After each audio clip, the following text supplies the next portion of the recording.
AI라는 게 빛이 강한 만큼 그림자가 있기 마련이잖아요. 여기에 굉장히 두려움을 표하는 사람들도 많아요. 그렇죠. 저는 예전에 아이작 아시모프가 로봇 3원칙이라는 걸 제기한 게 인간을 해치지 않는 조건으로 인간에게 복종해야 되고, 그리고 그 조건 하에서 로봇 스스로도 보호할 수 있다는 이 3조건에 마지막으로 80년대 추가가 된 내용이 인류를 해하거나 인류 사회에 문제가 되지 않게 해야 된다라는. 그래서 예. 저는 굉장히 도발적인 질문을 네. 사실 많이 던져봐요.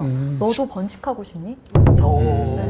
왜냐면 네가 다음 제너레이션을 거치면은 너를 뛰어넘는 새로운 존재가 나올 수도 있고 재생력이라는. 조련변이가 나올 수도 있고 그 원칙을 뛰어넘는 존재가 될 수도 있는데 뭐라고 뭐라고 대답했어요?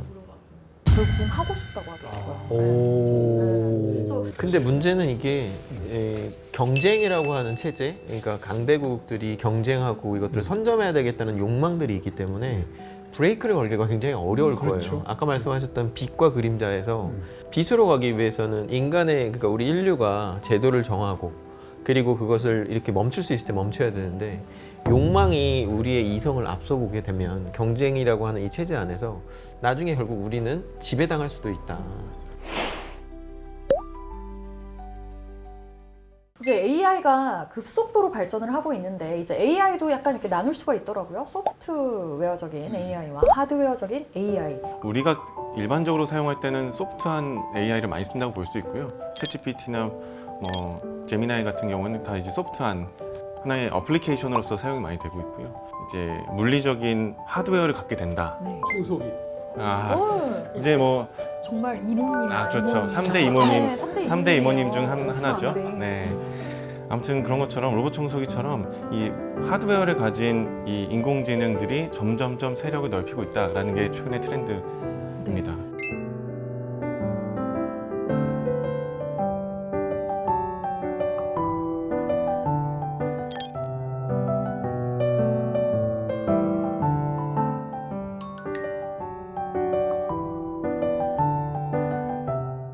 예전에 뭐 산업혁명 때 막 진짜 뭐 기계가 인간을 대신하는 거야 막 이러면서 그랬었는데 이제는 그걸 뛰어넘어서 정말 진짜 대체하게 생겼어요. 그래서 갈수록 무능력해지나 무기력해지나. 근데 이제 말 그대로 조금 더 있다 보면은 우리의 있던 그 어떤 육체로 하던 것 떠나서 요즘은 이제 감정, 지적 능력까지 대체해주면 완전 멍한 바보 되나?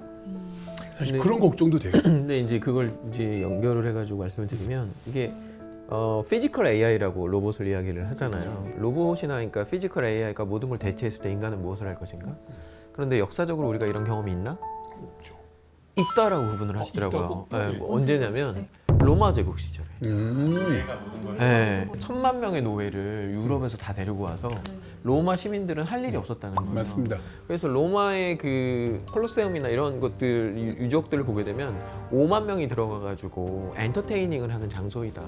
그리고 굉장히 자극적이고 더 쾌락만 잔인한 추구하고. 방식으로 네. 추구하고 결국에 로마는 망할 수밖에 없었다. 그렇죠. 그래서 되게 앞으로 우리가 피지컬 AI라고 하는 로봇이 등장을 하면 결국에 돈 있는 나라는 로봇이 전쟁을 할 거고 네. 돈 없는 나라는 사람이 총을 들고 전쟁을 네. 하는 디스토피아가 올 수도 있겠다는 생각을 해요. 아니, 그래서 로마 붕괴의 원인을 분석하는데 몇 가지가 있는데, 무기력해지고 쾌락만 추구하다 보니까 그 자체적인 어떤 뭐 국방력은 다 제로가 돼버리고 다 노예 쓰거나 아니면 저 고용 용병들 써버리고 자멸하는 그런 시스템이라는 건 맞아요. 그래서 말씀하신 그 디스토피아적인 어떤 그 부정적 미래상에 우리가 어떻게 대응해야 될지도 이제 빨리 고민해야 되지 않나. 어떻게 보면 AI의 발전이 유토피아로 갈지 디스토피아로 갈지 그 기로에 지금 서 있는 게 현재인 것 같아요. 근데 과연 그러면 우리는 이 AI를 어떻게 지금 사용하고 있나?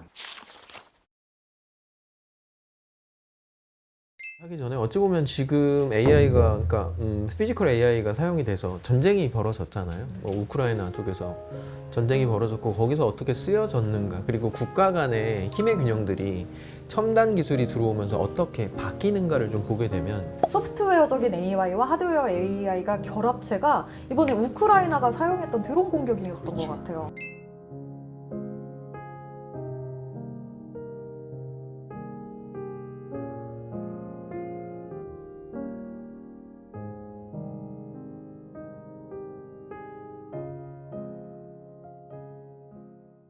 이 AI가 어떻게 보면 힘의 강약을 뒤바꿀 수도 있겠구나 그걸 느꼈거든요. 맞습니다. 사실 두 발로 걸어 다니고 실제 전투를 하는 로봇이 실전에 배치되진 않았지만 예고편처럼 등장한 게 이제 드론이라고 볼 수 있는데요. 네. 그 드론이 사실 그냥 물리적으로는 그냥 조종할 수도 있지만 인공지능 알고리즘이 표적을 찾아가도록 설계가 많이 됩니다. 그다음부터는 자체가 그냥 그렇죠. 스스로. 과거에는 이 지상으로부터 먼 항공기들이 그런 역할을 했을 때는 상대국의 공격에도 취약하고 네. 기동성이 조금 떨어졌다면 사실 이제는 물량이나 가격에서도 상당히 유리하고 그러니까요.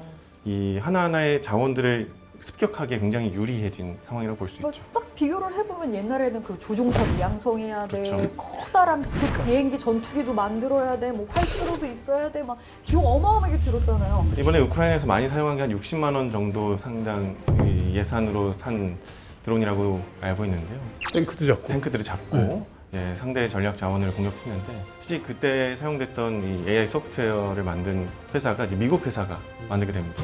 그래서 뭐 그 회사 CEO 같은 경우에는 본인들의 AI가 우크라이나 전쟁에 가장 중요한 역할을 하고 있다라고 이제 설명할 정도로 이제 전략 자원을 이제 공격하는데 중요한 역할을 하고 있어요. 실제로 우크라이나랑 러시아랑 이 전투력, 국방력을 비교를 해보면 러시아는 2위, 우크라이나는 22위 정도 되거든요. 이 전쟁 처음 시작했을 때 사실 한 달 안에 끝날 것이다라고 맞아요. 많은 분들이 생각을 했는데 이렇게 전쟁이 장기화되는 건 몇 가지 이유가 있는 것 같아요. 첫 번째는 물론 젤렌스키 대통령과 우크라이나인들의 항전 의지가 있는 것 같고요. 두 번째는 우리가 지금 이야기하고 있는 첨단 기술. 그런데 문제는 이 첨단 기술이 국가의 행위자가 들어온 게 아니라 예를 들면 팔란티어, 예를 들면 테슬라의 스타링크, 맞습니다. 그리고 드론까지 이렇게 들어옴으로써 이번 전쟁은 첨단 기술과 민간 기업들이 어떻게 향후에 우리 미래 사회를 지배하거나 영향을 보여주는지를 테스트베드네요, 완전. 굉장히 맞습니다. 잘 보여준 전쟁이죠. 사실 인공지능 시대에 저도 가장 걱정하는 게 두 가지인데 첫 번째가 이런 군사적 활용이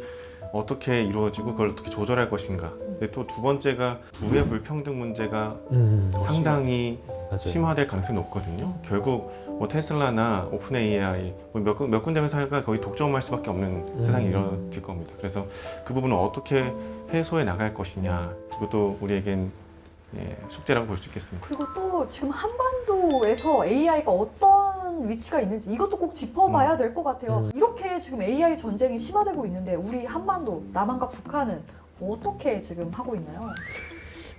일단 북한은 언제부터 AI를 연구하기 시작했을까요? 천재들을 그러니까 중학생 때부터 거기에 집중적으로 교육을 시키고 연구를 하고 사람이 먹는 게 쌀이고 식량이라면 인공지능은 데이터를 먹고 살고 있거든요. AI가 지금 계속 발전하면서 전 세계를 움직이고 있는데 우리 한반도에 AI는 어떤 영향을 줄까요?